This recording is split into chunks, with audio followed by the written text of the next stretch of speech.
Chapter 3, in which Pooh and Piglet go hunting and nearly catch a woozle. The Piglet lived in a very grand house in the middle of a beech tree, and the beech tree was in the middle of the forest, and the Piglet lived in the middle of the house. Next to his house was a piece of broken board which had Trespassers W on it. When Christopher Robin asked the Piglet what it meant, he said it was his grandfather's name, and had been in the family for a long time. Christopher Robin said you couldn't be called Trespassers W, and Piglet said yes, you could, because his grandfather was, and it was short for Trespassers Will, which was short for Trespassers William, and his grandfather had had two names in case he lost one: Trespassers, after an uncle, and William, after Trespassers. "I've got two names," said Christopher Robin carelessly. "Well, there you are, that proves it," said Piglet. One fine winter's day, when Piglet was brushing away the snow in front of his house, he happened to look up, and there was Winnie the Pooh. Pooh was walking round and round in a circle, thinking of something else, and when Piglet called to him, he just went on walking. "Hello," said Piglet. "What are you doing?" "Hunting," said Pooh. "Hunting what?" "Tracking something," said Winnie the Pooh, very mysteriously. "Tracking what?" said Piglet, coming closer.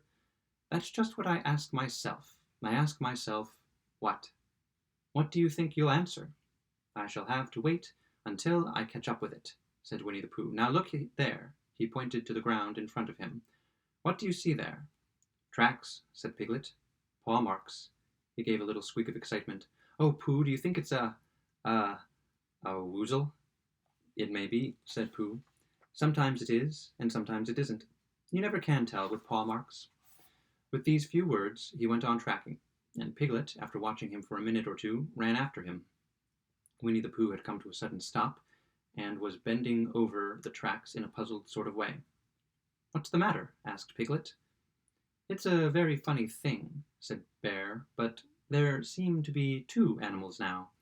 This, whatever it was, has been joined by another, whatever it is, and the two of them are now proceeding in company. Would you mind coming with me, Piglet, in case they turn out to be hostile animals?"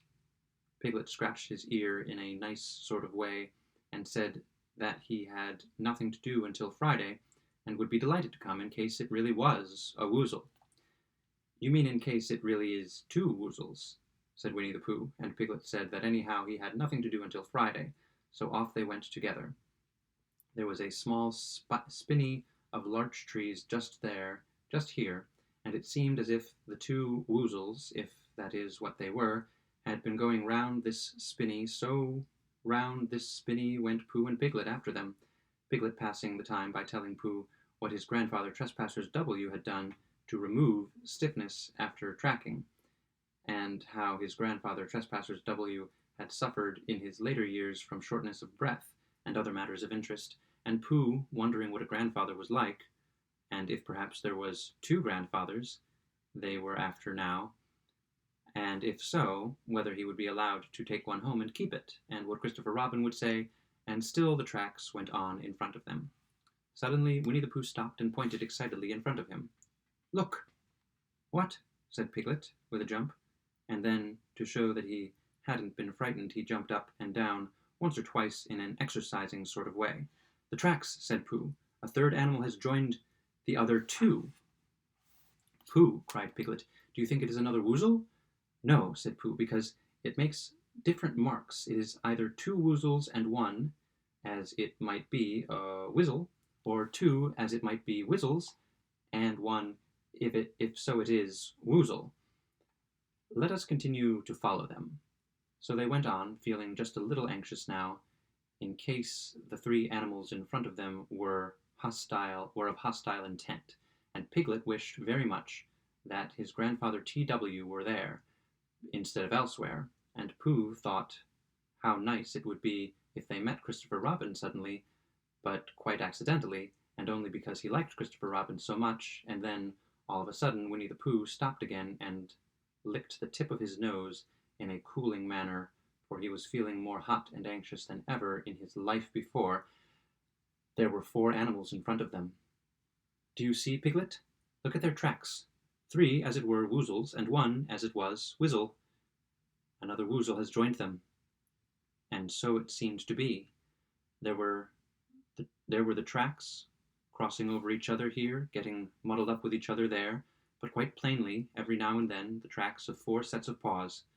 I think, said Piglet, when he had licked the tip of his nose, too, and found that it brought very little comfort, I think that I have just remembered something. I have just remembered something that I forgot to do yesterday and shan't be able to do tomorrow. So I suppose I really ought to go back and do it now. Well, do it this afternoon, and I'll come with you, said Pooh. It isn't the sort of thing you can do in the afternoon, said Piglet quickly. It's a very particular thing, a very particular morning thing that has to be done in the morning, and if possible between the hours of... What would you say the time was? About 12, said Winnie the Pooh, looking at the sun. Between, as I was saying, the hours of 12 and 12:05. So really, dear old Pooh, you'll excuse me. What's that? Pooh looked up at the sky, and then, as he heard the whistle again, he looked up into the branches of a big oak tree, and then he saw a friend of his. It's Christopher Robin, he said.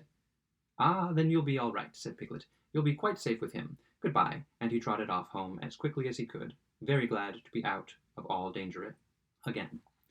Christopher Robin came slowly down his tree. Silly old bear, he said, what were you doing? First you went round the spinney twice by yourself, then Piglet ran after you, and you went round again together, and then you were just going round a 4th time. Wait a moment, said Winnie the Pooh, holding up his paw. He sat down and thought, in the most thoughtful way he could think. Then he fitted his paw into one of the tracks, and then he scratched his nose twice and stood up.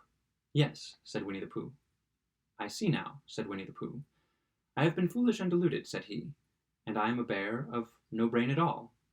You're the best bear in all the world, said Christopher Robin soothingly. Am I?